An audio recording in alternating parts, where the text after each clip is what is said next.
கடந்த நாட்களில் சங்கீத 9 இந்த புதன்கிழமை பிரேயர்ல நாம பார்த்தோம்.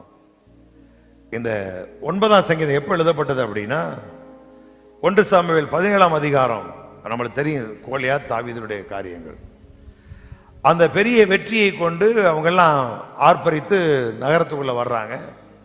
அப்படி வருகிற பொழுதுதான் தாவீது இந்த சங்கீதத்தை பாடுறாரு. இந்த சங்கீதத்தை பாடும் பொழுது அந்த 1 சாமுவேல் 17ஆம் அதிகாரத்தில் நடந்த சம்பவங்களை வைத்து முத்தலபேன் என்ற அந்த வாத்தியத்தில் வாசித்து பாடுறாங்க. முத்தல அப்படின்னா எபிரேய வார்த்தை மரணத்தின் ரகசியம். முத்தல அப்படின்னா மரணத்தின் ரகசியம். பேன் அப்படிங்கிற அந்த வார்த்தைக்கு குமாரனுடைய அப்படின்னு. அப்ப எதை அடிப்படையை கொண்டு அந்த சம்பவம் நடந்திருக்கு அப்படிங்கிறத இங்க பாடுறாரு 1 சாமுவேல்ல. குமாரனுடைய மரணத்தின் ரகசியத்தை 17ஆம் அதிகாரம் 1 சாமுவேல் 17ல நிறைவேற்றி இருக்கிறதாக எண்ணி தீர்க்கதரிசனமா பாடுறது அந்த 9ஆம் சங்கீதம். அப்ப முத்துல அப்படின்னா மரணத்தின் ரகசியம், பேன் அப்படின்னா குமாரனுடைய. அப்ப குமாரனுடைய மரணத்தின் ரகசியம் அப்படின்னு சொல்லி இந்த வெற்றியை 9ஆம் சங்கீதத்தில் அவர் பாடுறாரு. அதுதான் அந்த புதன்கிழமை பிரேயரை நம்ம தியானித்தோம். அங்க என்ன சொல்லப்பட்டிருக்கு அப்படிங்கிறது நமக்கு எல்லாம் நல்லா தெரிந்த ஒரு வேத பகுதி. இப்ப இஸ்ரவேலரும் பெலிஸ்தரும் பாளையம் இறங்கி இருக்கிறாங்க.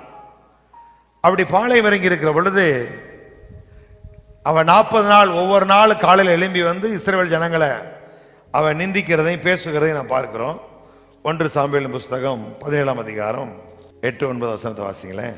அவன் வந்து நின்று இஸ்ரவேல் சேனைகளை பார்த்து சத்தமிட்டு, நீங்கள் யுத்தத்திற்கு அணிவகுத்து நிற்கிறது என்ன? நான் பெலிஸ்தீன் அல்லவா? நீங்கள் சவுலின் சேவகர் அல்லவா? உங்களில் ஒருவனை தெரிந்து கொள்ளுங்கள், அவன் என்னிடத்தில் வரட்டும். அவன் என்னோட யுத்தம் பண்ணவும் என்னை கொல்லவும் சமர்த்தனானால் நாங்கள் உங்களுக்கு வேலைக்காரராய் இருப்போம். நான் அவனை ஜெயித்து அவனை கொள்வேனானால் நீங்கள் எங்களுக்கு வேலைக்காரராய் இருந்து எங்களை சேவிக்க வேண்டும் என்று சொல்லி வந்த பெலிஸ்தியன், நான் இன்றைய தினம் இஸ்ரவேலுடைய சேனைகளை நிந்தித்தேன். நாம் ஒருவரோடு ஒருவர் யுத்தம் பண்ண ஒருவனை விடுங்கள் என்று சொல்லி கொண்டு வந்தான். சவுலும் இஸ்ரவேலர் அனைவரும் அந்த பெலிஸ்தனுடைய வார்த்தைகளை கேட்டு கலங்கி மிகவும் பயப்பட்டார்கள். இந்த நிகழ்ச்சி ஒரே மாதிரி தொடர்ந்து 40 நாட்கள் நடந்து கொண்டே இருக்கிறது. அவன் போய் பெருசா கட்டவத்தெல்லாம் போடல, வேற மாதிரிலாம் பேசல. உங்கள எவனா சமத்தர் அந்த என் கூட வந்து யுத்தம் பண்ணட்டும் அப்படி சொல்லிட்டு அவர்களை நிந்தித்தேன். அவன் சொல்றான் பாருங்க, நான் இன்றைய தினம் இஸ்ரவேலுடைய சேனை நிந்தித்தேன் அப்படிங்கிறான். இந்த நிந்தனையான வார்த்தையை கேட்ட சவுலும் இஸ்ரவேலர்களும் என்ன செய்யறாங்க? வேற சொல்லுது, அவர்கள் கேட்டு கலங்கி மிகவும் பயப்பட்டார்கள் அப்படிங்கிறார். இப்ப இந்த நிகழ்ச்சிகள் எல்லாம் எப்படி ஓடிக்கிட்டு இருக்கு அப்படின்னா 40 நாட்கள் ஓடிக்கொண்டே இருக்கிறது. இப்ப நம்முடைய வாழ்க்கையில் இதே போலதான் இந்த உலகத்தில் நடக்கிற எல்லா நிகழ்வுகளை கேட்டு நாமள எப்படி இருந்த அப்படின்னா பயந்து, வேற சொல்ல ஜீவ காலம் எல்லாம் மரண பயத்தில் அடிமைப்பட்டு கிடந்த நம்மை விடுவிக்கும்படி அவர் நம்மை போலவே இந்த பூமியில மனுஷரா வந்தார். அப்படி மரணத்துக்கு அதிகாரி பிசாசு தன்னுடைய மரணத்தினாலே ஜெயித்தார் அப்படிங்க. அப்ப எல்லா இஸ்ரவேல ஜனங்களும் அவனுடைய வார்த்தையை கேட்டு, இப்ப பிசாசு எப்படிதான் நம்மளை பயமுறுத்துற அப்படின்னா வார்த்தையினாலதான். இப்படின்னு ஏதாவது ஒரு பிரச்சனை வந்துட்டு வார்த்தை ஏதாவது தகவல் கேட்குறாங்க, ஒரு காரியத்தை சொல்றாங்க, அதை கேட்டு கேட்டு கேட்டு நம்மளை இப்படி நடந்துருமோன்னு சொல்லி இப்படி நம்ம எல்லாருமே பயந்து நடுங்கி கொண்டிருக்கிற காலகட்டம். இப்ப இவர்கள் இந்த இஸ்ரவேல் ஜனங்கள் என்ன பண்ண, இதே போல ஒரு கண்டினியூ 40 நாட்கள் நடந்து கொண்டே இருக்கிறது. அப்படி நடந்துகிட்டு இருக்கிற சூழ்நிலையில இப்ப தாவீது அங்கே வர்றார், அது நம்மளுக்கு தெரியும். இப்ப அவர் வந்து என்ன பண்றாரு, ஒரு பெரிய வெற்றி அவங்களுக்குள்ள உண்டாகுது. அதை நீங்க வாசிக்கலாம். 51 வசனம் வாசி, 50 வாசிங்களேன். இவ்விதமாக தாவீது ஒரு கவனினாலும் ஒரு கல்லினாலும் பெலிஸ்தனை மேற்கொண்டு அவனை மடங்கடித்து அவனை கொன்று போட்டான். தாவீதின் கையில் பட்டயம் இல்லாதிருந்தது. ஆகையால் தாவீது பெலிஸ்தன் அண்டையில் ஓடி அவன் மேல் நின்று அவன் பட்டயத்தை எடுத்து அதை அதன் உரையிலிருந்து உருவி அவனை கொன்று அதனாலே அவன் தலையை வெட்டி போட்டான். அப்பொழுது தங்கள் வீரன் செத்து போனான் என்று பெலிஸ்தர் கண்டு ஓடி போனார்கள். இஸ்ரவேல் புத்திர பெலிஸ்தரை மூர்க்கமாய் துரத்தின பிற்பாடு இப்ப 52 53 பாத்தீங்க அப்படின்னா இஸ்ரவேல் புத்திரர் என்ன செய்றாங்க? பெலிஸ்தர்களை எழும்பி ஆர்ப்பரித்து ஆமை பள்ளத்தாக்கின் எல்லை மட்டும் எக்ரோனின் வாசல் மட்டும் பெலிஸ்தரை துரத்தினார்கள். சாராயிமின் வழியிலும் காத் பட்டணம் மட்டும் எக்ரோன் பட்டணம் மட்டும் பெலிஸ்தர் வெட்டுண்டு விழுந்தார்கள். வேதம் சொல்லுது இஸ்ரவேல் புத்திரர் பெலிஸ்தரை மூர்க்கமாய் துரத்தின பிற்பாடு அப்படிங்கிறார். இப்ப இந்த அளவுக்கு எழும்பி இவர்கள் இவ்வளவு வேகமா இவ்வளவு கோபத்தோடு இவ்வளவு ஆத்திரத்தோடு இஸ்ரவேலை துரத்தினவர்கள், பெலிஸ்தரை துரத்தி வெட்டி போட்டவர்கள், அந்த 52 வாசிங்க அப்படின்னா சொல்றாரு, எழும்பி யூதா மனுஷரும் இஸ்ரவேலர் யூதா மனுஷர் எழும்பி ஆர்ப்பரித்து பள்ளத்தாக்கின் எல்லை மட்டும் எக்ரோனின் வாசல் மட்டும் பெலிஸ்தரை துரத்தினார்கள். சாராயின் வழியிலும் காத் பட்டணம் மட்டும் எக்ரோன் பட்டணம் மட்டும் ஆமை பெலிஸ்தர் வெட்டுண்டு விழுந்த போகிற இடமெல்லாம் ஒரு பெரிய சங்காரம் உண்டாகுது. அப்படி முடிச்சு சொல்றாரு இஸ்ரவேல் பெலிஸ்தரை மூர்க்கமாய் துரத்தினார்கள் அப்படிங்கிறார்.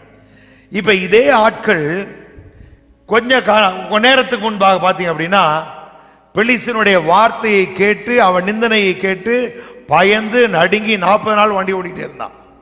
இப்ப இவனுக்கு இப்படிப்பட்ட தைரியம் எங்கே இருந்து வந்துச்சு? இப்ப இதுவரைக்கும் அவன் தைரியம் இல்லையா? இதுக்கு முன்னாடி அவன் வெற்றி பெறலையா? வெற்றி பெற்றான். இதுக்கு முன்னாடி சவுளை கொண்டு சவுளோட போய் வெற்றி பெற்றான். அதுக்கு முன்னாடி நியாய புஸ்தகத்தில் பெரிய பெரிய பெரிய வெற்றியை பார்த்துருக்காங்க. கிதியோன் வந்திருக்கிறாரு, சிம்சோன் வந்திருக்கிறாரு, இப்படி நிறைய நாட்கள் அந்த காலத்தில் அவங்க வந்திருக்கிறாங்க. அதுக்கப்புறம் சவுல் வந்திருக்கிறாரு. சவுல் வந்து ஒரு பெரிய யுத்தம் பண்றாரு, கொஞ்சம் பேரை கொண்டு போய் பெரிய வெற்றியை கொண்டு வர்றாரு, வெறும் 3 பேரை கொண்டு போய் வச்சு அற்புதமான காரியங்களை செய்யறாரு. இப்ப அவ்வளவு வேலை நடந்துகிட்டு இருக்கு.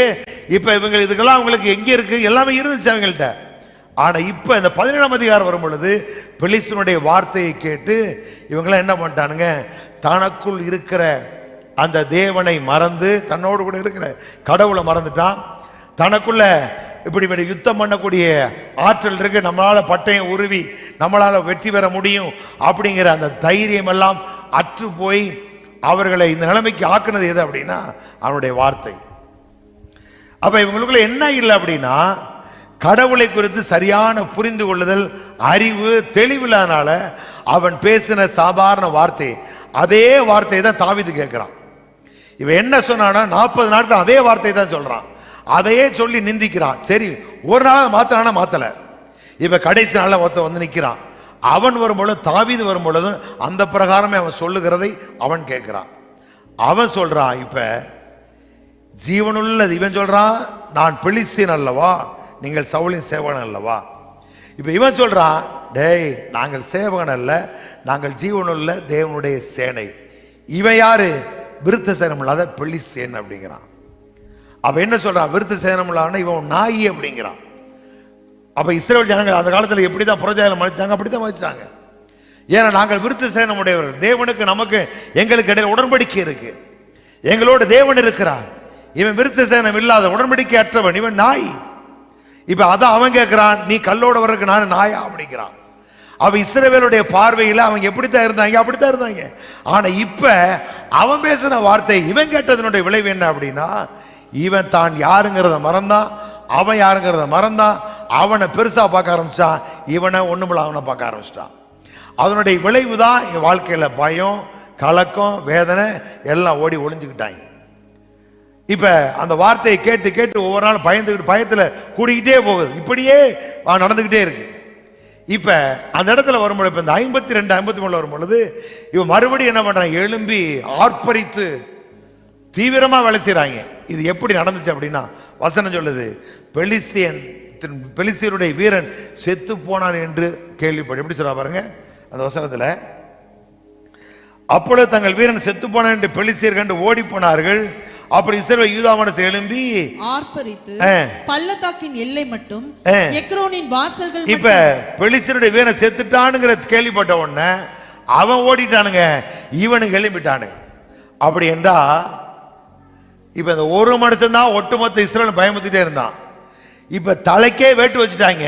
வேட்டு வச்ச உடனே அவன் செத்துட்டான்னு தெரிஞ்ச உடனே இவனுக்குள்ள இருக்கிற அந்த சக்தி, இவனுக்குள்ள இருக்கிற அந்த வீரம், அவனுக்குள்ள இருக்கிற அந்த தைரியம் எல்லாம் உள்ளதான் இருந்துச்சு.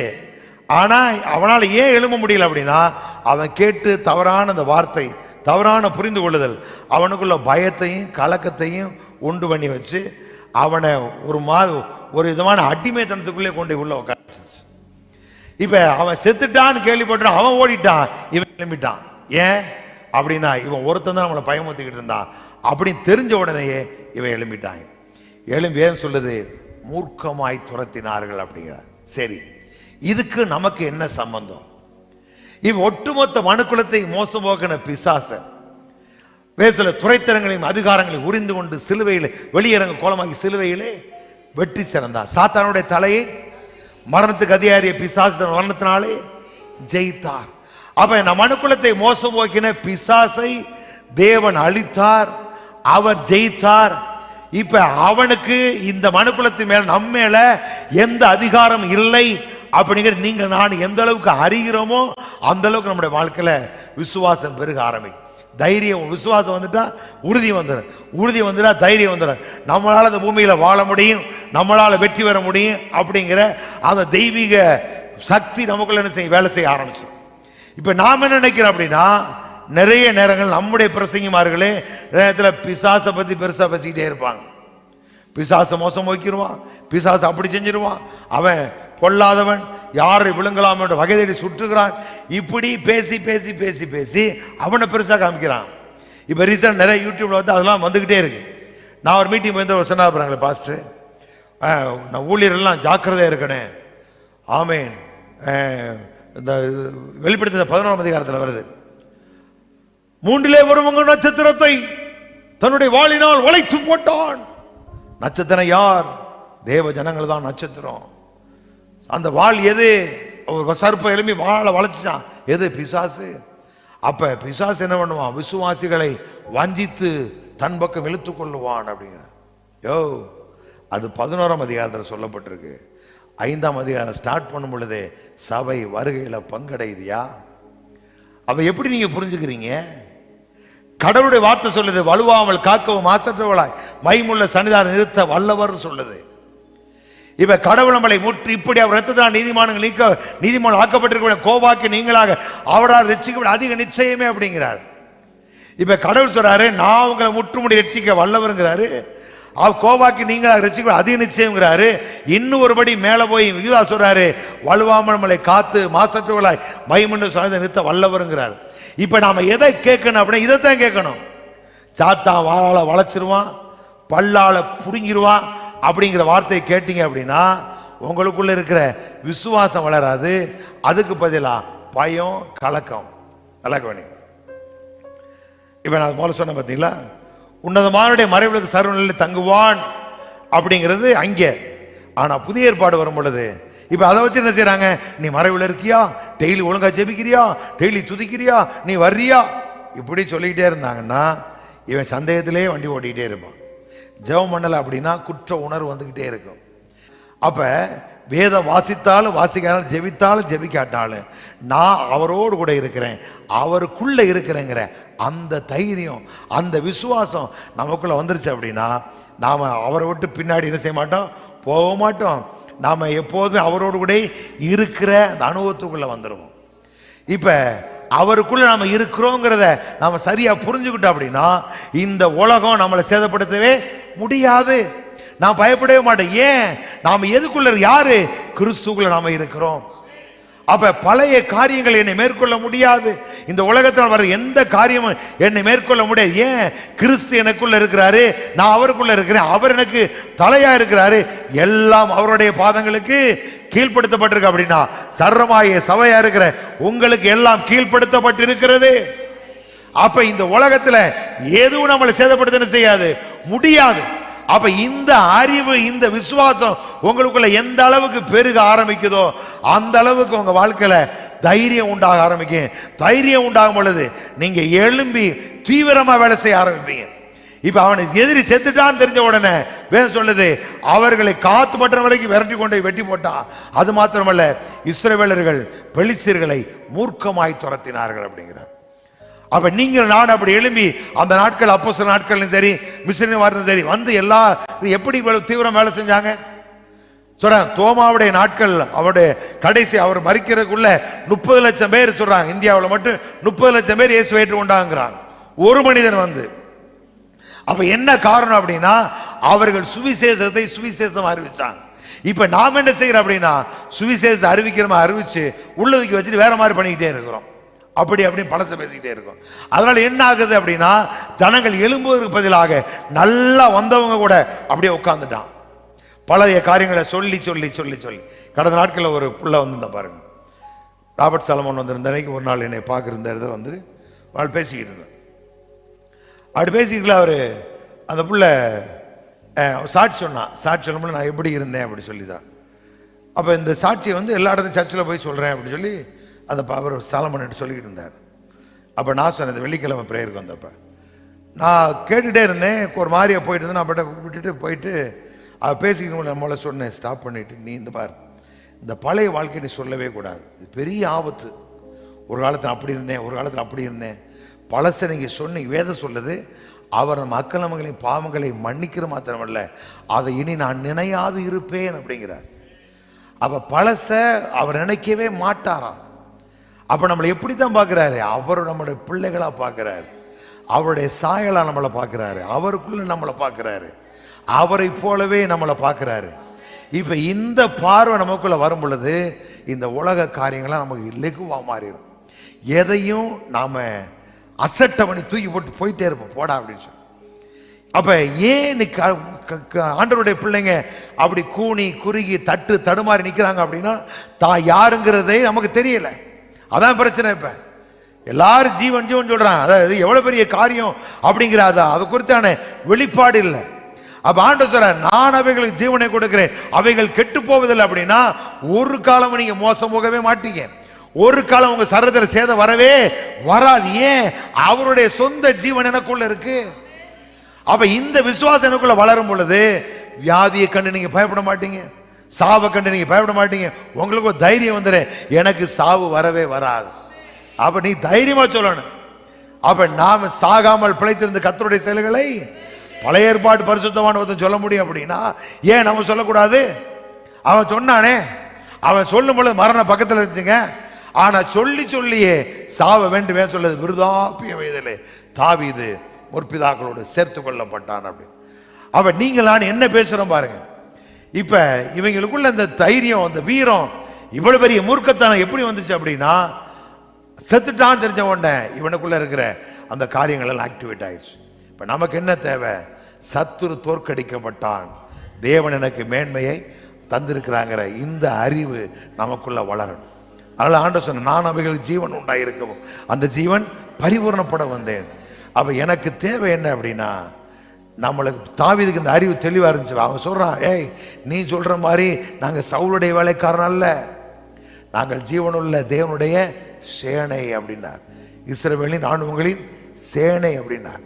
அப்ப நாம யாருங்கிற அந்த அறிவு இருந்ததுனாலதான் ஒரு சின்ன பையன் ஒரு பெரிய வீரனை அவன் சொல்றான், சிறு வயது முதல் அவன் வீத்த வீரன் அப்படிங்கிறான் சவுல் தாவிக்கிட்டு சொல்லும்போது. அதெல்லாம் இருக்கட்டும், அந்த நரியும் அந்த கரடியும் சிங்கம் வச்சு அது மாதிரி இவன் எனக்கு அப்படின்ட்டு போயிட்டான். அப்ப அவன் எவ்வளவு பெரிய ஆளுங்கிறத இவனுக்கு அதை பத்தி அவசியம் கண்டுக்கிறல. ஏன்னா இவனுக்கு தேவனை குறித்த அறிவு, தான் யாருங்கிற அறிவு அவனுக்குள்ள இருந்துச்சு. அது இருந்ததுனால இவ்வளவு பெரிய வீரனை ஒட்டுமொத்த சமஸ்த இஸ்ரவேலும் பயந்துகிட்டு இருக்கு, அதை ஈஸியா ஜெயிச்சிட்டான். இப்ப அவன் செத்துட்டான் தெரிஞ்ச உடனே இவனுக்கு என்ன பண்ணிட்டானுங்க, இவனுக்குள்ள இருக்கிற எல்லாம் வேலை செய்ய ஆரம்பிச்சிச்சு. இப்ப மூர்க்கத்தனமா வேலை செய்யறாங்க. இப்ப நமக்கு தேவை என்ன? கடவுள் நமக்கு எப்படிப்பட்ட வாழ்வை வைத்திருக்கிறார், நாம யாரு அப்படிங்கிற இதை நம்ம அறியணும். அதுக்கு தான் நம்ம ஜெபிக்கணும். ஜெபமே என்ன? அதான் ஜெபம், அதுதான் நம்ம ஜெபிக்கிறோம். என்னோட ஆசிரியர் எல்லாரும் நீங்க பார்க்கணும். என்ன காலைல சொன்ன பாருங்களேன், ஒரு போதகர் இப்போ ரீசெண்டாக ஒரு பிள்ளைக்கு பேர் வைக்கிறார். பிள்ளையை குறித்து வேதனை சொல்லுது, பிரம்பை கையாடாதவன். அப்போ என்னத்தை வாங்கி வைக்கணும்? வீட்டில் பிரம்பை வாங்கி வைக்கணும். பிள்ளைக்கு பேர் வைக்கல, பிரம்பை வாங்கி வைக்கணும். அப்படி வாங்கிட்டீங்களா? சரி சரி. தொட்டி வாங்குறான இல்லையே, முதல்ல கம்பை வாங்கி வை. அப்புறம் சொல்றாரு, பிள்ளையின் முதுகுல மதியனை ஒட்டி இருக்குமா, பிள்ளை என்ன செய்யணும்? கண்டிச்சு வளர்க்கணும் அப்படின்னு சொன்னார். நான் அவர் பேக்ரவுண்டை பார்த்தேன், அவங்க பிள்ளை எப்படி இருக்கு அப்படின்னு. அதுக்கு அஸ்காமா குஸ்கா பலஹரா அதுன்னு அது வேற. ஆனால் அடுத்த பிள்ளைக்கு, விசுவாசி பிள்ளைக்கு எப்படி சொல்றாரு? அப்படின்னா பிரம்ப வாங்கி வை, பிள்ளையின் மதியினம் முதுகில் ஒட்டி இருக்கும், நீதிமொழியில் இருக்குல்ல. சரி, இப்போ இதை சொன்னவன் ஒரு ஞானி, ரைட்டு. ஆனால் இங்கே வரும்பொழுது, புதிய ஏற்பாடு வரும் பொழுது, நம்மளாம் யார்? நம்மளாம் முட்டாள்களா? நம்மளாம் யார்? தேவனால் பிறந்தவர்கள். நீங்கள் பரிசுத்தமாக இருக்கிறதுனால நம்முடைய பிள்ளைகளும் பரிசுத்தமாக இருக்குது. நம்மளாம் யார்? பரிசுத்தவான்கள், பரிசுத்த வாட்டிகள். நாம் தேவனால் பிறந்தவர்கள், தேவனுடைய வித்துக்கிறாரு. அப்புறம் பிள்ளையின் முதுகில் மதியனை ஒட்டியிருக்குன்னு எவனோ சொன்னான்னு கேட்டுக்கிட்டு கூட அது அங்கே சொல்கிறான்.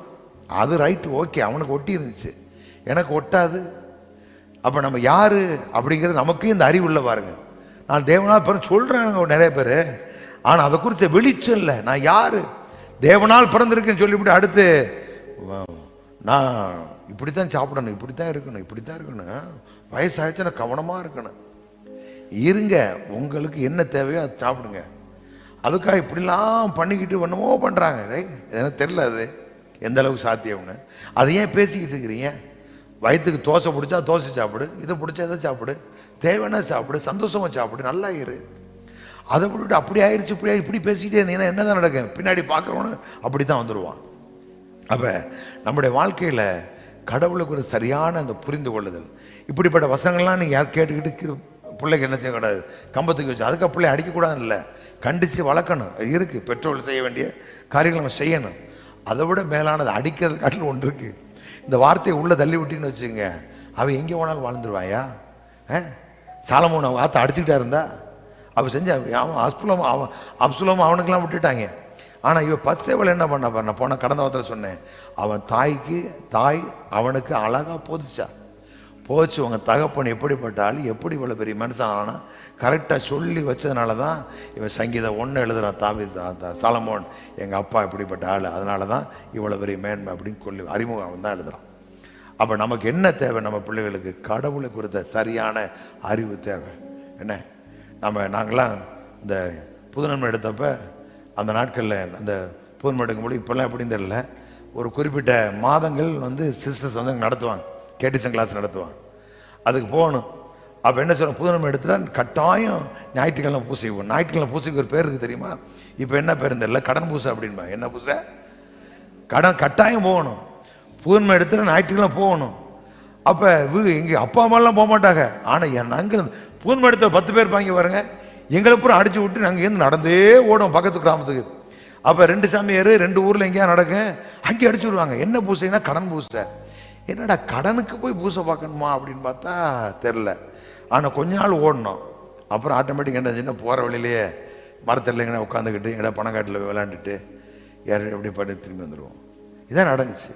அப்போ கடமைக்கு அல்ல, நம்ம பிள்ளைகளை சரியான விதத்தில் கடவுளுடைய அன்பையும் கடவுளுடைய எவ்வளோ பெரியவங்கிறத சொல்லி சொல்லி சொல்லி கொடுத்து என்ன சொன்னேன், அவனை வளர்த்துறணும். அப்போ தேவைன்னா அதுக்காக பிள்ளைங்களுடைய முதுகில் மதியனை ஒட்டிருன்னு சொல்லி நீ கம்பை வச்சுக்கிட்டேன்னு வச்சுங்க, நாளைக்கு அதே கம்பை வச்சிருப்பான் பக்கத்தில் வந்து பார்ப்பான் ஓய் அப்படின்னு. அதுக்கு அடிக்கணும். அதே நேரத்தில் அன்புன்னு ஒன்று இருக்கு பாருங்க, அது இதை விட பெருசு. அதனால எந்த காரியத்தை கேட்கணும்னு கவனமாக பார்க்கணும். அப்போ நம்முடைய வாழ்க்கையில் கடவுளுக்கு ஒரு சரியான புரிந்த, சத்தியத்துக்கு ஒரு சரியான அறிவு நமக்குள்ளே இருக்குது அப்படின்னா ஒரு நாள் நம்ம சோர்ந்து போகவே மாட்டோம். ஏன்னா சத்தியத்தை அறிவு சத்தியம் உங்களை. அப்போ எந்த அளவுக்கு சத்தியத்தை அறிகிற அறிவு நிறைய பேருக்கு சத்தியம்னாலே தெரியல. நான் சொல்ல சத்தியம்னா என்ன? 1 கொரிந்தியர் 2 7 8 வாசி பாருங்க. மறைக்கப்பட்ட ஞானத்தை, தேவ ஞானத்தை பேசுகிறோம் அப்படிங்கிறார். அப்ப கடவுள் நம்முடைய மகிமைக்காக மறைத்து வைத்த ஞானத்தை பவுல் என்ன செய்றாரு, வெளிப்படுத்தி பேசுகிறார். அதை நம்ம ஆவியான நமக்கு வெளிப்படுத்தியிருக்காரு. அப்படி கீழே சொல்லிட்டே வர. அப்போ சத்தியம்னா என்ன? நமக்காக தேவன் உண்டாக்கின காரியங்கள் எல்லாம் பழைய ஏற்பாடு காலத்தில் மறைக்கப்பட்டிருந்துச்சு. அதை புதிய ஏற்பாடு வரும் பொழுது அந்த சத்தியத்தை வெளிப்படுத்துறது, அதான் சத்தியம். அப்போ சத்தியத்தை எந்த அளவுக்கு சுகத்தை குறித்த அறிவு உங்களுக்குள்ள வர வர வர சுகம் பெருகிக்கொண்டே இருக்கும், நல்லாவே இருப்போம். வியாதியை குறித்து பயப்படவே மாட்டீங்க, அது வரவே வராது உங்க சரீரத்தில். நீங்க சுகத்தை பத்தி எந்த அளவுக்கு அந்த சுகத்தை குறித்த அறிவு உங்களுக்குள்ள வருதோ ஒரு நாள் உங்கள் வாழ்க்கை அப்பப்ப சின்ன சின்ன காரியம் வந்து போகும். ஆனா அதை குறித்த அறிவு வர வர வர வர வர எனக்கா எவ்வளவு பெரிய வேலை செஞ்சிருக்கிறாரு, என் நோய்களை எப்படி சுமந்தாரு, அப்படி அதை குறித்த வசனம் என்ன சொல்லுது அப்படிங்கிறலாம் நீங்க பார்க்க பாருங்க. நான் கிறிஸ்துவின் சரமா இருக்கிறேங்கிற அந்த வெளிச்சம் உங்களுக்குள்ள வந்துருச்சு அப்படின்னா, இயேசு என்னைக்காவது ஒரு நாள் தலைவலிக்குன்னு போய் படுத்தாரா? யாராவது மஞ்சள் ஏதாவது பண்ணி கொடுத்தாங்களா? மருந்து இருந்து அரைச்சு கொடுத்தாங்களா? இல்ல. அப்ப அவருடைய சரமா, அதுவும் கிறிஸ்துவின் சரம் அப்படிங்கிறார். இயேசுவின் சரீரம் இல்ல. இயேசு பூமியில வாழ்ந்த நாட்கள். இப்ப யார் அவரு? மகிமையின் கர்த்தராக இருக்கிறார். உயிர்த்தெழுந்த ஆண்டவருடைய சாயலா நாம இருக்கிறோம். இப்ப அவருடைய சரமா, கிறிஸ்துவின் சரத்தின் அவயங்களாக இருக்கிறோம். இயேசுவின் சரத்தின் அவயம் அல்ல, கிறிஸ்து உயிர்த்தெழுந்த கிறிஸ்துவனுடைய சரத்தின் அவயமா இருக்கிறோம். அப்ப இந்த வெளிச்சம் வந்துருச்சு அப்படின்னா, எதுக்கு ஹார்ட்ல ப்ராப்ளம், எதுக்கு லங்ஸ்ல ஒன்னும் உங்களுக்கு வராது. ஒருத்தர் வியாதி என்ன செய்யக்கூடாது, இருக்கவே கூடாது. அப்ப நீங்கள் நான் யாரு? நான் கிறிஸ்துவின் சரமாய் தனித்தனியாக அவயமா இருக்கிறேன் அப்படிங்கிற இந்த வெளிச்சம்லாம் வந்துருச்சு வச்சுங்க, நம்ம வியாதியை கண்டு பயப்பட மாட்டோம். அவன் சொல்லுவான், நீசில் அந்த வியாதி வந்து, இந்த வியாதி வருது, சிக்கன் கோனியா வருது, அந்த கோனியா வருது, பன்னி காய்ச்சல் வரும்னு சொல்லுவான். ஒரு காய்ச்சல் வராது, நீங்க சிங்கம் மாதிரி இருப்பீங்க அப்படின்னு சொல்ல பார்ப்போம். அப்ப நமக்கு தேவை என்ன? கடவுளுடைய காரியங்களை எந்த அளவுக்கு தேவனை நேசிக்கிறாரு, எவ்வளவு மேன்மையான வாழ்வு எனக்கு வச்சிருக்கிறாரு, இதை நீங்க அறியணும். தேவன் எவ்வளவு நல்லவர்கிறத பார்க்கணும். சும்மா தப்பு தப்பா அங்கே சொல்ற இங்கே விடுதுன்னா, கருப்பு குதிரை புறப்பட்டுச்சுங்கிறான், வெள்ளை குதிரை புறப்பட்டுச்சுங்கிறான், இதையெல்லாம் தூக்கி வச்சு நம்ம என்ன செய்யக்கூடாது, யோசிக்க கூடாது. ஆனா அவ வியாதியை பத்தி பிரச்சனை பத்தி பேசக்கூடாது. எது தேவை நமக்கு? என்ன வயசானாலும் பரவாயில்ல, 100 வயதானாலும் நீங்க யார் தான்? வாலிபன் என்று எண்ணப்படுவான். பைபிள் உங்களை அப்படித்தான் பார்க்க, கடவுள் அப்படித்தான் பார்க்கிறாரு. அவருக்கு வயசாகாது, நமக்கு என்ன செய்யாது, வயசு வேணா வரலாம், நம்ம கணக்கு வழக்கு வச்சா தானே. இப்போ பிறந்தநாள் கொண்டாட நல்ல சோறு கிடைக்கும், சரி கொண்டாடுங்க, அதனால இல்லை. ஆனால் வயோதிகம் உங்களுக்கு வரவே வராது. ஆமாம், 40 வயசுல என்ன பெறணும், 80 வயசு அது இருக்குன்னு பழைய ஏற்பாட்டில் ஒருத்தர் சொல்ல முடியும். அப்படின்னா கர்த்தர் நமக்கு என்னவா இருக்கிறாரு? பலனா இருக்கிறார். அவர் நமக்குள்ள இருக்கிறாரு. அவ என்னைக்கு எப்படி இருக்கிறீங்களோ, இன்னும் 10 வருஷம் கழிச்சினாலே இதே பலத்தோடு, இதே சுகத்தோடு, இதை விட இன்னும் மேலாவே நீங்க இருப்பீங்க. ஆமே, அல்லேலூயா.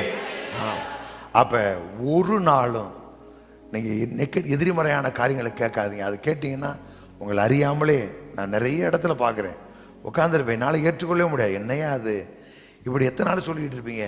அவர் குயவனுங்கிறீங்க, களிமண்ணுங்கிறீங்க, உடைப்பாருங்கிறீங்க.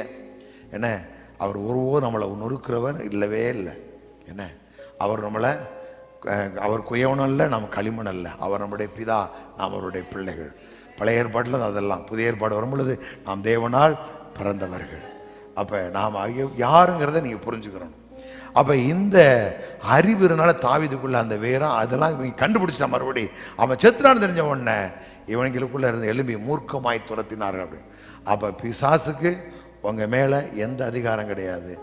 அவன் எழும்பி உங்களை சேதப்படுத்த முடியாது. நீங்க வாட்டில் தைரியமா வாயை திறந்து வார்த்தையை பேசுங்க. பொல்லாப்பு எனக்கு நேரிடாது, வாதையின் கூடாரத்தை யாக்கோவுக்கு விரோதமான மந்திரவாதங்கள் இஸ்ரவேலுக்கு விரோதமாய் குறி சொல்லுதலும் இல்லை அப்படிங்க தைரியமா சொல்லுங்க. ஒரு நாள் பேய் பிசாசு போராட்டம் இருக்கு, பேய் அந்த போராட்டம் இந்த போராட்டம் இருக்கு, எவனா சொன்ன எந்த போராட்டமும் உங்களுக்கு ஒன்றும் வராதுங்கிற அந்த இடத்துக்கு. ஏன்னா நீங்க யாருக்கு நம்மளை புரிஞ்சுக்கணும். அப்ப சகல பிசாசுகளை துரத்த கர்த்தனுக்கு அதிகாரம் கொடுத்திருக்கிறார். ஒன்று நம்மளை சேதப்படுத்துவது இல்லை. அப்ப செத்துட்டான்னு தெரிஞ்சவொன்னா இவங்களுக்குள்ள இருக்கிற அந்த காரியம் பயம் வெளியே போயிடுச்சு. அவங்களுக்குள்ள இருக்கிற என்ன செய்ய ஆக்டிவேட் ஆயிடுச்சு. எழும்பி மூர்க்கமாய் துரத்தினார்கள் அப்படின்ட்டு ஆண்டவர் சொன்னார், இந்த பூமியிலே அக்கினியை போட அது பற்றி எரிய வேண்டும் என்று விரும்புகிறேன் அப்படின்னு இருக்கு. எரிந்து கொண்டே இருக்க வேண்டும் என்று விரும்புகிறேன் அப்படிங்கிறார். அப்படின்னா ஆதித்திருச்சபை நாட்கள்ல போகிற இடமெல்லாம் கர்த்தருடைய வார்த்தை என்ன செய்யுது, விருத்தி அடைந்தது, பரம்பி பலன் தந்தது, தீவிரமா வேலை செஞ்சுக்கிட்டே இருந்துச்சு. அந்த அளவுக்கு நம்முடைய வாழ்க்கையில வரணும். அப்போ நம்மளாம் எலும்பி ஆண்டவருடைய விருப்பம் தான். என் ஜனங்கள் எலும்பி என்ன செய்யணும், பற்றி எரியணும். சுவிசேஷம் எங்கே போனாலும் வார்த்தையை பற்றியே பேசணும். எங்கே போனாலும் சுவிசேஷத்தினுடைய மேன்மை பற்றியே பார்க்கணும்.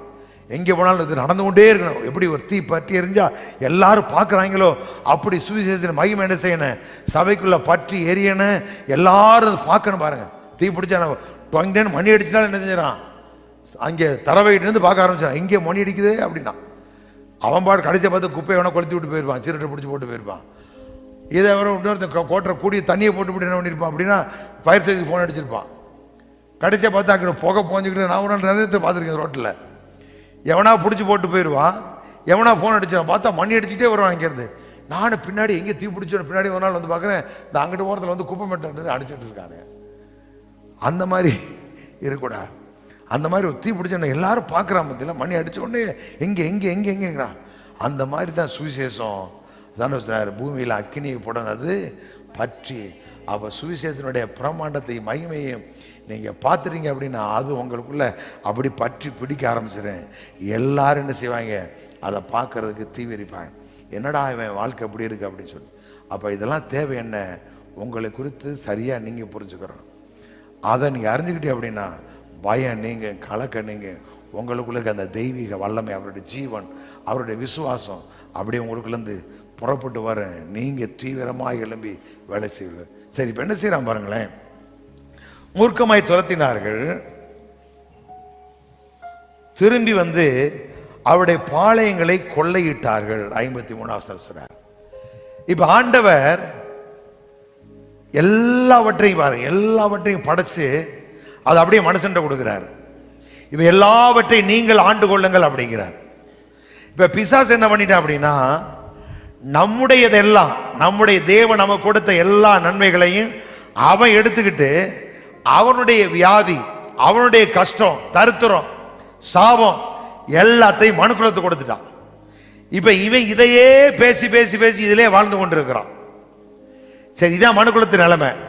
மனுக்குலத்தை கத்தர் எல்லாம் நல்லது நல்லது நல்லது நல்லது கண்டு எல்லாத்தையும் உண்டாக்கி இவனை படைச்சு இவன்கிட்ட கொடுத்தாரு எல்லாத்தையும். இப்ப அவன் என்ன பண்ணிட்டான் அப்படின்னா, அவனுடையதை நமக்கு கொடுத்துட்டு நம்முடையதை அவன் எடுத்துக்கிட்டு அவனுக்கு யார் சேவிக்கிறாங்களோ அவனுக்கு கொடுத்துக்கிட்டே இருந்தான். இப்ப ஆண்டவர் என்ன பண்ணார் அப்படின்னா, பாவமரியாதை இயேசு நமக்காய் பாவமாக்கப்பட்ட எதற்காக, நாம் தேவனுடைய நீதி ஆகும்படி. இப்ப இவர் வந்து என்ன பண்ணார் அப்படின்னா, இவருடைய நீதியை நமக்கு கொடுத்துட்டு நம்முடைய பாவத்தை என்ன செஞ்சிட்டாரு, அவர் எடுத்துட்டார். இப்ப நாம இப்ப அவன் கொடுத்ததை பேசுறோமா இல்ல இவர் கொடுத்ததை பேசுறோமா? இப்ப என் மேல இருந்த அவனுடைய முகத்தை எல்லாம் இவர் எடுத்துட்டாரு. இவர் எடுத்து இவர் சிலுவையில் அதை சுமந்து அவருடைய நீதியை எனக்கு கொடுத்திருக்கிறார். இப்ப நான் யாரு அப்படின்னா, அவருடைய நீதிக்கு சொந்தக்காரர், உரிமையாளர். இப்ப நாம செய்ய வேண்டியது என்ன அப்படின்னா, எனக்கு கொடுக்கப்பட்டிருக்க இந்த உரிமையை, எனக்கு கொடுக்கப்பட்டிருக்கிற ஆசீர்வாதத்தை, எனக்கு கொடுக்கப்பட்டிருக்கிற மேன்மையை நாம தான் என்ன செய்யணும் பாருங்க. கொள்ள துரத்திட்டு போகல, அவங்க துரத்திட்டு அவன் வைத்திருந்த எல்லாவற்றையும் கொள்ளையிட்டார்கள் அப்படிங்கிறார். இப்ப நம்ம பொய்யை நம்ப பண்ணி நம்மளும் மனுஷன் அப்படின்னு சொல்லி தவறான காரியங்களை சொல்லி சொல்லி நம்மளை இன்னும் வியாதியிலையும் வேதனையும் கஷ்டத்திலையும் வறுமையிலுமே வச்சிருக்கான் பாருங்க. இதெல்லாம் அவனுடைய தந்திரம். இப்ப நாம செய்ய வேண்டியது என்ன, எல்லாம் என்னுடையதுங்கிறத அறிந்து, அவனுக்கு என் மேல அதிகாரம் இல்லை, ஆகவே வியாதிக்கு எனக்கு சம்பந்தம் இல்லை, அவனுக்கு என் மேல அதிகாரம் இல்லை, தருத்திரம் எனக்குரியதல்ல, வறுமை எனக்குரியதல்ல அப்படிங்கிறத அறிந்து இதையெல்லாம் துரத்தி விட்டுட்டு நீங்க செய்ய வேண்டியது என்ன அப்படின்னா, ஆஸ்தியையும் ஐஸ்வர்யத்தையும் நம்ம சுதந்திரம். எப்படி பாஸ்டர், வசனத்தை தூக்கி வாயில வச்சு பேசுங்க. அவர் ஐஸ்வர்யம் உள்ளவரை இருந்தும் அவருடைய தருத்திரத்தினால் ஐஸ்வர்யம் எனக்காக சிலுவையிலே தருத்திரானார் அப்படி சொல்லி சொல்லி சொல்லி சொல்லி சொல்லி சொல்லி ஐஸ்வர்யத்தை என்ன செய்யுங்க, சுதந்திரிங்க. இதெல்லாம் உங்களுக்குள்ள வரும் பொழுது ஆட்டோமேட்டிக்கா விசுவாசம் என்ன சொல்லுவாங்க, விசுவாசம் எப்படி சொல்றாங்க பார்த்தீங்கன்னா, விசுவாசம் கர்த்தருடைய ஆசீர்வாதத்தை தன் பக்கம் ஈர்க்கக்கூடியதான். நீங்க விசுவாசத்துல வல்லவன் ஆகும் பொழுது விசுவாசம் உங்களுக்குள்ள பெருக பெருக பெருக ஆட்டோமேட்டிக்கா நீங்க நினைக்கிற காரியங்கள், விரும்புகிற காரியம் சும்மா வாயை திறந்து பேசினப்போ அது என்ன செய்யும், நம் பக்கமா சேர்க்கப்படும். விசுவாசம் எல்லாத்தையும் கொண்டு நம்ம பக்கம் இழுத்து கொண்டு வரும். அப்படிப்பட்ட ஒரு காந்தத்தை வச்சு எப்படி இழுக்கிறோமோ அதே போல விசுவாச கடவுள் நன்மை கொண்டு வரும். அப்ப நம்ம செய்ய வேண்டிய என்ன அப்படின்னா, பிசாசை ஏத்து நில்லுங்க, அவனை துரத்துங்க, நம்முடைய எல்லா நன்மைகளையும் சொந்தமாக்குங்க. நமக்காக சிலுவையில சகலத்தை அவர் செய்து முடிச்சிருக்கிறார். நல்லா கவனி. அப்ப ஒரு நாளும் நம்மளை குறித்து குறைவாக நினைக்கவே கூடவே கூடாது. எப்படி சொல்ற, மத்தேயுவின் சுவிசேஷம் 12ஆம் அதிகாரத்தில் போனீங்கன்னா ஒரு வசனம், மத்தேயு 12:29 வாசிங்களேன். அன்றியும் பலவானை முந்தி கட்டினால் ஒழிய, பலவானை முந்தி கட்டினால் ஒழிய பலவானுடைய வீட்டுக்குள் ஒருவன் புகுந்து அவன் உடைமைகளை எப்படி கொள்ளையிட கூடும்? கட்டினானே ஆகில் அவன் வீட்டை கொள்ளையிடலாம். நல்லா கவனிங்க. எப்படி ஒரு பலவானை போய் அவனை கொள்ள விட முடியும் அப்படின்னா, முதல்ல அவனை கட்டி போட்டா கொள்ளையிடலாம் அப்படிங்கிறார். அப்படி என்ன வருதான், இப்ப நமக்கு இவன் மேல நம்மளுக்கு அதிகாரம் கொடுத்திருக்கு. இவன் யார், பலவான். இப்ப இவன் என்ன செய்யறான், நம்மளை ஏமாற்றி நம்முடைய எல்லாம் வச்சுக்கிட்டாவன். இப்ப நாம செய்ய வேண்டிய, எதுக்கு ஒரு எக்ஸாம்பிள் சொல்றாரு, அவனை கட்டி போட்டுனா எல்லாத்தையும் கொள்ளையிட்டுலாம். இப்ப இவன்ட்டு எல்லாமே நம்ம கூட அவன் வச்சிருக்கிறான். நாம செய்ய வேண்டிய நாம அதை அறிந்து இவன் தோற்கடிக்கப்பட்டவன், இவனுக்கு என் மேல அதிகாரம் கிடையாது அப்படிங்கறத அறிந்து தேவனை குறித்து அறிவுல வளரும் பொழுது ஆட்டோமேட்டிக் என்ன செய்யும், நம்ம எல்லாம் அவற்றுக்கு அத்தனை நம்ம என்ன செய்ய முடியும், கொள்ளையிட முடியும். அப்ப நம்முடையதெல்லாம் எடுத்து அவன் வேலை செஞ்சுக்கிட்டு இருக்கிறான். நாம செய்ய வேண்டிய என்ன, நாம அதை அறிந்து நாம எழும்பி தீவிரமாய் நாம செயல்பட்டு நம்முடைய நன்மைகளை நம்ம செய்யணும், எடுத்துக்கொள்ளணும். அப்ப சுகம் உங்களுக்கு கொடுக்கப்பட்டிருக்கு, எல்லாம் நமக்கு கொடுக்கப்பட்டிருக்கு. யாருக்கிட்டே போய் நீங்க தலை நீட்ட வேண்டியதில்லை, யாரையும் தொங்கிக்கிட்டு நிற்க வேண்டியதில்லை. சகலமும் உங்களுக்குரியது. உங்க வாயை திறந்து இதை நீங்க பேச பேச பேச அது உங்க வாழ்க்கையில நிச்சயமா வர ஆரம்பிக்கும்.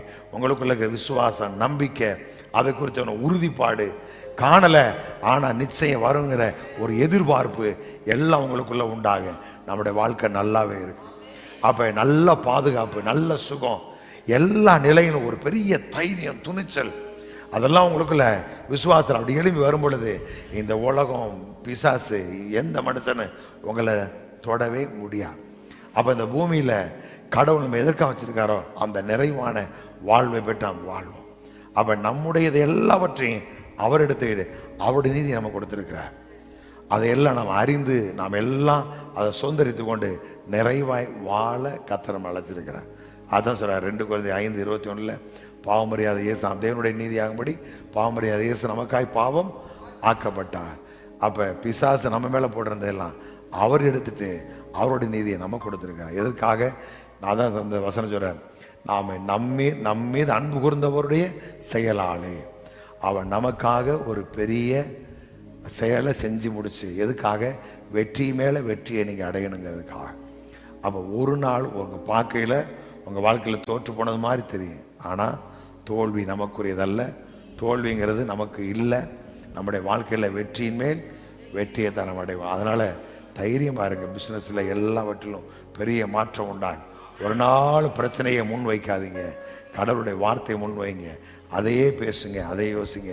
நிச்சயமா நம்ம நல்லா இருப்போம். கர்த்தர் நமக்காக யாவையும் செய்து முடித்தார். நம்ம எல்லாம் எழுமிடிச்சோம் பண்ணுமா? குமாரனுடைய மரணத்தினாலே நமக்கு ஒரு பெரிய வெற்றியை தேவன் நமக்கு கொடுத்திருக்கிறார். எதிரியாகிய சாத்தான் தோற்கடிக்கப்பட்டான், நமக்கு வெற்றியை அவன் வைத்திருக்கிறார். அந்த வெற்றியை சுதந்திரித்துக் கொண்டு வாழவே நாம் அழைக்கப்பட்டிருக்கிறோம் என்பதை அறிந்து நாம் ஆண்டவருக்கு நன்றி சொல்லுவோம். ஹல்லேலூயா. என் இயேசு எனக்காயாவையும் செய்து முடித்தாரே, சிலுவாயில் இரத்தம் சிந்தியே நல் மீட்பை பெற்று தந்தார். என் இயேசு எனக்காயாவையும் செய்து முடித்தாரே, சிலுவாயில் இரத்தம் சிந்தியே நல் மீட்பை பெற்று தந்தார். மீட்கப்பட்டேன் இயேசு இரத்தத்தினால், சுகமடைந்தேன் அவர் போக்கினாரே என் பாவக்கரை, நீக்கினாரே என் சாபங்களை. அல்லேலூயா, முற்றிலும் ஜெயம் பெற்றே. அல்லேலூயா, அல்லேலூயா, முற்றிலும் ஜெயம் பெற்றே. அல்லேலூயா, ஜெயத்தின் மேல் ஜெயம் பெற்றே. அல்லேலூயா, முற்றிலும் ஜெயம் பெற்றே. அல்லேலூயா, ஜெயத்தின் மேல் ஜெயம் பெற்றே. Praise the Lord. இஸ்ரவேலை காக்கிறவர் தூங்குவதும் இல்லை, உறங்குவதும் இல்லை. கர்த்தர் நம்மளை காக்கிறவராக இருக்கிறார். சொல்ல, கர்த்தர் என்னை காக்கிறவர், எனக்கு ஒரு சேதம் வரா, என் குடும்பத்துக்கு ஒரு சேதம் வரா, என் ஜனத்துக்கு ஒரு சேதம் வரா, ஒன்று எங்களை சேதப்படுத்த முடியாது. என் ஜனங்கள் பட்டணத்திலே செழித்திருப்பார்கள். ஆண்டவரே, உம்முடைய கரத்தில் ஒப்புக் கொடுக்கிறோம். எங்களுக்காக யாவற்றை செய்து முடித்திருக்கு. ஆண்டவரே, உமக்கு நன்றி ஐயா. எதிரியை தோற்கடித்து எங்களுக்கு வெற்றியை தந்திருக்கிறேன். அந்த வெற்றியை ஒவ்வொருவரும் சுதந்திரிக்கட்டும், சொந்தமாக்கட்டும். வாழ்வு செழிக்கட்டும், கூடாரம் செழிக்கட்டும். என் ஜனங்கள் வீடு வாசல்களை கட்டி சுகமாய் குடியிருக்கட்டும். கப்பல் இருக்க, வெளிநாடுக்கு, வெளியூர்ல இருக்க எல்லாரையும் பாதுகாத்துக் கொள்ளுங்க. நான் ஜெபிக்கிறேன். உடைய வல்லக்கரமுடைய பிள்ளைகளை தாங்கிக் கொள்ளட்டும், ஏந்திக் கொள்ள நான் ஜெபிக்கிறேன். நன்மையும் கிருபையும் குடும்பங்களை சூழ்ந்து கொள்ளட்டும் நான் ஜெபிக்கிறேன். படிக்கிற பிள்ளைகளை பாதுகாத்துக் கொள்ள விசேஷ ஞானத்தினால் பிள்ளைகளை நிரப்பி நடத்து கண்மணி போல காத்துக்கொள்ள நான் ஜெபிக்கிறேன். இயேசு கிறிஸ்துவின் நாமத்தில் ஜெபிக்கிறோம் எங்க நல்ல பிதாவே. கர்த்தராகிய கிருபையும் பிதாவே என்னுடைய ஆவியானவரிடத்தில் சமான சந்தோஷம் அனைவரோடு கூட இருப்பதாக. ஆமென். அல்லேலூயா. ஒரு வாழ்த்துங்கள். கர்த்தர் நல்லவர். ஆண்டவர் உங்களை ஆசீர்வதிப்பாராக. மீட்கப்பட்டேன் இயேசு இரத்தத்தினால், சுகமடைந்தேன் அவர் காயங்களா.